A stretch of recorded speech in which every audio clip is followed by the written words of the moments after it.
चलो निकलो यहाँ से। अब इस घर में तुम्हारे लिए कोई भी जगह नहीं है। जब तक मेरा भाई जिंदा था तब तक इस घर पर तुम्हारा हक था, लेकिन अब मेरा भाई नहीं है तो इस घर में अब तुम्हारा कोई हक नहीं है। निकल जाओ यहाँ से। और पता है तुम कहाँ रहोगे? मैंने तुम्हें एक झोंपड़ी बनवाई है, उस झोंपड़ी में जाकर रहो, समझे? चलो जाओ यहाँ से। भाई साहब, आप हम पर ये जुल्म क्यों कर रहे हो? क्या ये घर आपका ही है, मेरे पति का नहीं है? ये घर मेरे पति का भी है और पति की हर चीज पर पत्नी का पूरा अधिकार होता है, इसलिए आप हमें इस घर से नहीं निकाल सकते। क्यों नहीं निकाल सकता? मैं बिल्कुल निकाल सकता हूँ, क्योंकि तेरा इस घर पर हक जब तक था जब तक मेरा भाई जिंदा था। अब मेरा भाई इस दुनिया में नहीं है तो इस घर में तेरा भी कोई हक नहीं है। चल निकल जा यहाँ से चुपचाप, इन दोनों को लेकर, समझी? चल। भाई साहब, आपने तो कह दिया कि मैं अपने दोनों बच्चों को लेकर यहाँ से चली जाऊं, लेकिन आपने एक बार के लिए भी सोचा कि मैं इन दोनों मासूमों को लेकर वहाँ पर कैसे रहूंगी? वो झोपड़ी बस्ती से काफी दूर है और वहाँ पर चारों तरफ जंगल ही जंगल है। हमें तो बहुत डर लगता है, हम वहाँ पर नहीं रह पाएंगे। मैं आपके आगे हाथ जोड़ती हूँ, मुझे मत निकालो। डर? डर तुझे नहीं, डर तो मुझे लगता है तुझसे इस घर में, क्योंकि जो औरत अपने पति को खा गई वो भला मुझे क्या छोड़ेगी? मुझे भी खा जाएगी। और तू यही चाहती है, तूने मेरे भाई को खा लिया, अब मैं बचाऊं, मुझे भी खाना चाहती है, लेकिन मैं ऐसा होने नहीं दूंगा, समझी तू? और सुन, तू वहाँ पर चाहे कैसे भी रह, इससे मुझे कोई मतलब नहीं है। अगर तू यहाँ से चुपचाप नहीं गई तो क्या फ़ायदा कि मैंने तुझे धक्के देकर ज़बरदस्ती तेरे साथ हाथापाई की, वो अच्छा नहीं होगा। इसलिए अपनी इज्जत बचाना चाहती है ना, तो चुपचाप इन दोनों को लेकर यहाँ से निकल जा, इसी में तेरी भलाई है, समझी? ताऊ, हमें घर से मत निकालो, हम कहाँ जाएंगे? भाई साहब, आपको अपने भाई के बच्चों पर थोड़ा भी तरस नहीं आ रहा? अरे मुझ पर ना सही, इन बच्चों पर तो थोड़ा बहुत तरस खाइए। ये बेचारे कैसे रहेंगे वहां पर? और मेरे पास तो कुछ खिलाने के लिए भी नहीं है। मैं अपने बच्चों को क्या खिलाऊंगी जो आप मुझे घर से निकाल रहे हो? भगवान के लिए मुझे घर से बाहर मत निकालो भाई साहब। क्यों? मैंने क्या तुम्हारा ठेका ले रखा है जो मैं तुम्हारा ख्याल रखूंगा? ऐसा है, तुम्हारे पति ने ना मुझ पर कोई एहसान नहीं किया था, समझी? बल्कि उल्टा मैंने उस पर एहसान किया था। इसलिए ऐसा ना हो कि मुझे मजबूरन तुम्हारे साथ हाथापाई करनी पड़े। इज्जत चाहती हो तो चुपचाप यहाँ से ऐसे ही निकल जाओ, कुछ मत बोलो, समझी? जाओ यहाँ से। हाँ भाई साहब, आप सही कह रहे हो, लेकिन मुझे आपसे ये उम्मीद नहीं थी कि आप हमारे साथ ये सब करोगे। आप कह रहे हो कि मेरे पति ने आपके ऊपर कोई एहसान नहीं किया। अगर आपको याद नहीं है ना तो मैं याद दिला देती हूँ। जब आपकी तबीयत खराब थी ना तो मेरे पति ने अपने बच्चों के निवाले तक बेचकर आपका इलाज करवाया था, और आप कह रहे हो कोई एहसान नहीं किया। कोई बात नहीं, इंसान भूल ही जाता है एहसानों को। आप कह रहे हो ना कि हम जाकर झोपड़ी में रह लें, तो रह लेंगे, कर लूंगी अपने बच्चों का गुजारा। चल बेटे।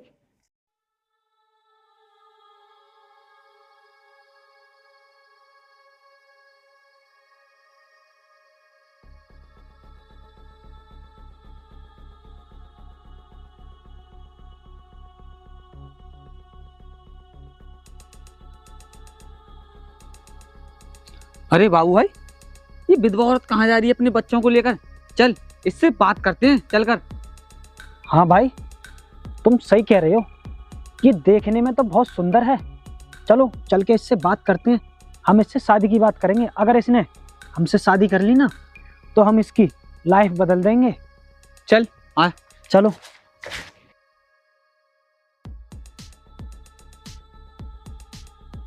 अरे ये तो ज्योति है, इसका नाम तो अंधेरे में रोशनी करने वाला है। फिर इसकी जिंदगी में अंधेरा कैसे छा गया और ये इस तरह उदास होकर अपने बच्चों को लेकर जा रही है? भाई साहब, नाम ज्योति होने से कुछ नहीं होता। कि दुनिया बहुत मतलबी है। मैं आपको क्या बताऊं, मेरे पति के ही बड़े भाई ने हम लोगों को घर से बाहर निकाल दिया। क्या? रोहित के भाई दानवीर ने तुम्हें घर से निकाल दिया? देखा भाई, इसे कहते हैं मौके पे चौका मारना। इन्हें पता है घर से क्यों निकाला है, ताकि इनके हिस्से की जमीन वो ले सके, इसलिए इन्हें घर से निकाला है। हाँ भाई, तू बिल्कुल सही कह रहा है। पागल तो ये ज्योति है, उसने कहा और इसने मान लिया और ये चली आई। ये बच्चे रोहित के हैं, ये अपने घर से थोड़ी ले आई। भाई साहब, अब मैं आपको क्या बताऊं, अगर मैं अपने बच्चों को लेकर नहीं आती ना तो वो कमीना मेरे बच्चों को बहुत मारता। और इस दुनिया में ऐसी कोई भी माँ नहीं होगी जो अपने बच्चों को पिटते हुए देख सकती है, इसलिए मैं अपने बच्चों को लेकर आ गई। हाँ, तुमने बिल्कुल सही किया। कोई भी माँ अपने बच्चों को पिटते हुए नहीं देख सकती। भाई, मुझे लगता है अपना काम बनने वाला है। तू चुप रहना, मैं बात करता हूँ अभी। ठीक है। ज्योति, एक बात बताओ, वैसे तुम अपने बच्चों को लेकर जा कहाँ रही हो? क्या बताऊं भाई साहब, मैं अपने बच्चों को लेकर उसी झोपड़ी में जा रही हूँ जो झोपड़ी उस कमीनन गांव के बाहर हमारे लिए बनवा रखी है। उसी में अपने बच्चों को गुजारा करूंगी मैं। ज्योति, अगर तुम्हें बुरा ना लगे तो एक बात कहूँ, अगर तुम उस झोपड़ी में ना जाना चाहो तो हमारे साथ हमारे घर चल सकती हो। तुम्हें वहां पर हर चीज की व्यवस्था मिलेगी, तुम्हें वहां किसी चीज की भी कमी नहीं होगी। आराम से तुम अपने बच्चों के साथ रह सकती हो। नहीं भाई साहब, मैं आपके साथ नहीं जा सकती। अगर मैं आपके साथ गई तो लोग मुझे चरित्रहीन कहेंगे, कहेंगे कि पति को मरे ज्यादा टाइम भी नहीं हुआ है और वो तो लोगों के साथ रहने लगी। इसलिए मैं आपके साथ नहीं जा सकती। अरे पागल हो क्या तुम ज्योति? अगर लोगों के बारे में तुम सोचोगी तो लोग तो तुम्हारे बारे में उल्टी सीधी बातें ही करते रहेंगे।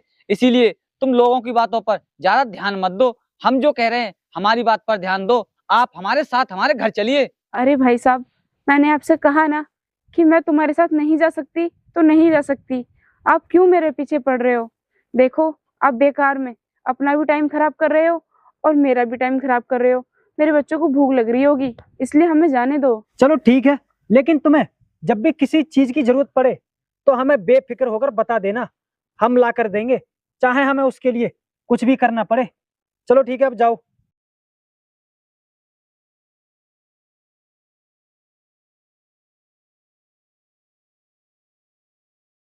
अरे भाई, ये तो चली गई। तू तो कह रहा था कि मैं इससे अच्छे से बात करूंगा, अब इससे क्या बात करेगा? ये तो अब चली गई। अरे भाई, तुझे नहीं पता, हम इससे थोड़ी सी भी अकड़ के बात करते ना तो ये हमसे इतनी भी बात नहीं करती। लेकिन कोई बात नहीं, आज इसने इतनी बात की है, कल ज्यादा करेगी। हम धीरे धीरे इसे अपनी लाइन पर ले आएंगे और इससे खूब मजे लिया करेंगे, क्योंकि रोहित के बड़े भाई ने तो इसे घर से निकाल दिया है। हाँ, तू ठीक कह रहा है। चल अब चलती है। चलो।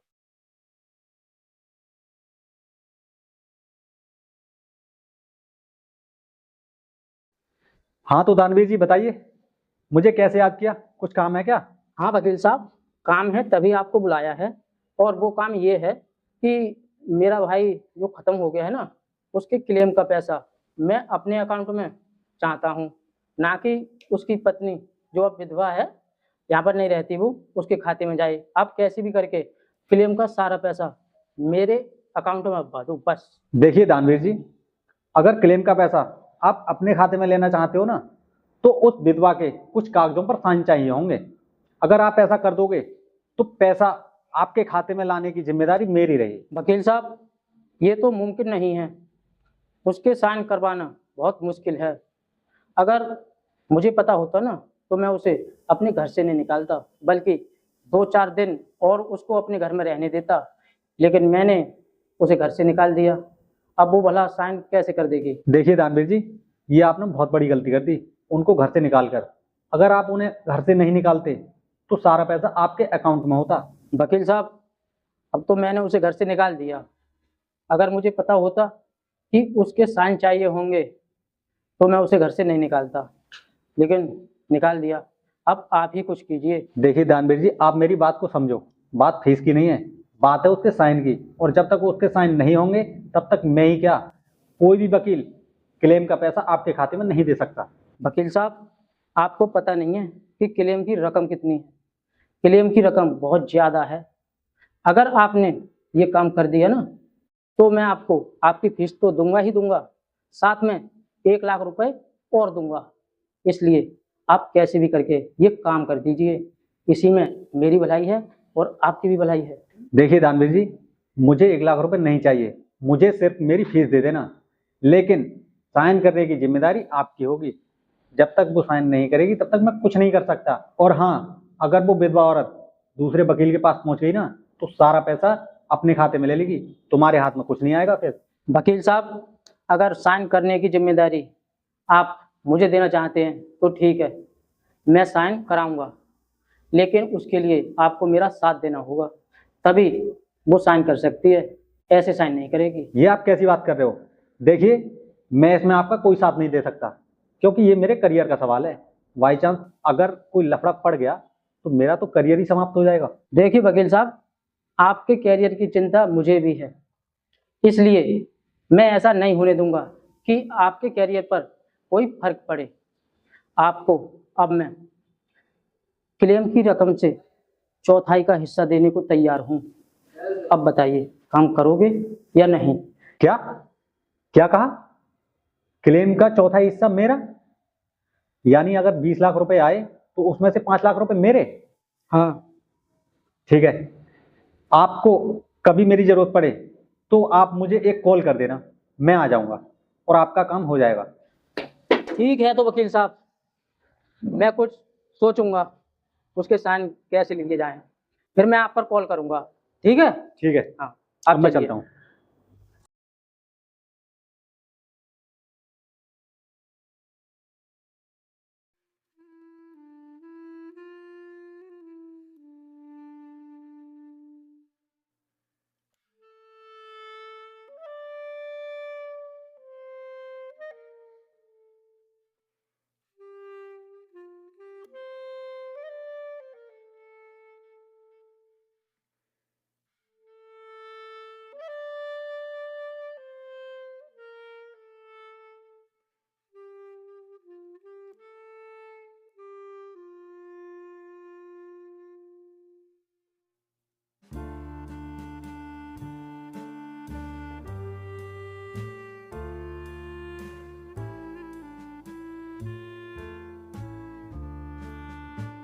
बेटा तैयार हो गए हो तो आकर चाय पी लो।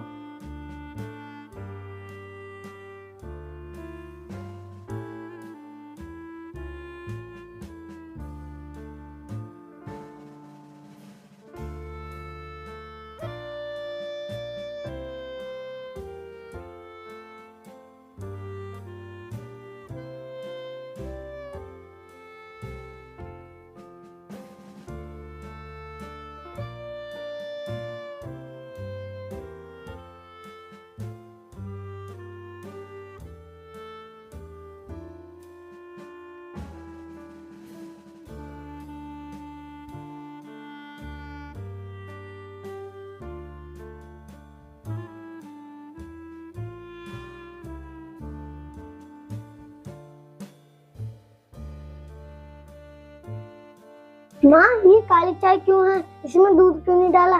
बेटा मेरे पास दूध लाने के लिए पैसे नहीं थे और तुम्हें तो चाय पीने की शुरू से ही आदत है, इसलिए मैंने सोचा क्यों ना तुम्हारे लिए काली चाय ही बना देती हूँ। तो क्या हम रोज काली चाय ही पिया करेंगे?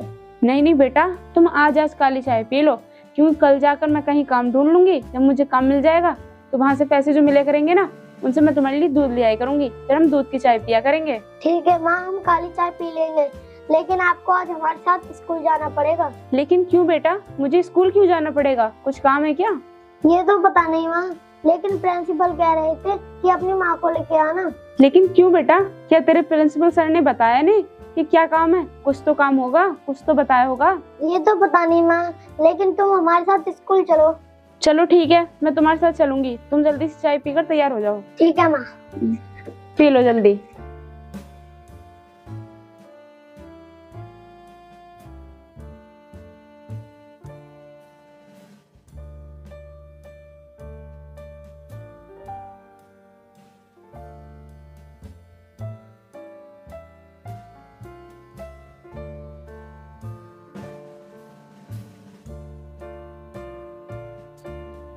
पी ली?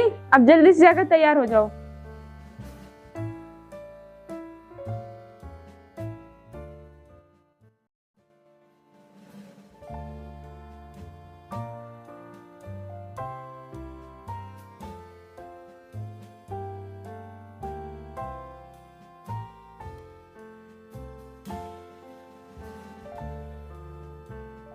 अरे मैंने इस बात के बारे में आपके बच्चों को कल बताया तो था कि कल अपने परिवार वालों को बुला के लेके आना, लेकिन तुमने अपने बच्चों की बात को इग्नोर कर दिया। अब हर बात हम तुम्हारे बच्चों के लिए बताते थोड़ी रहेंगे, कुछ तो तुम्हारी जिम्मेदारी होती है। चलो ठीक है, कल आ जाना।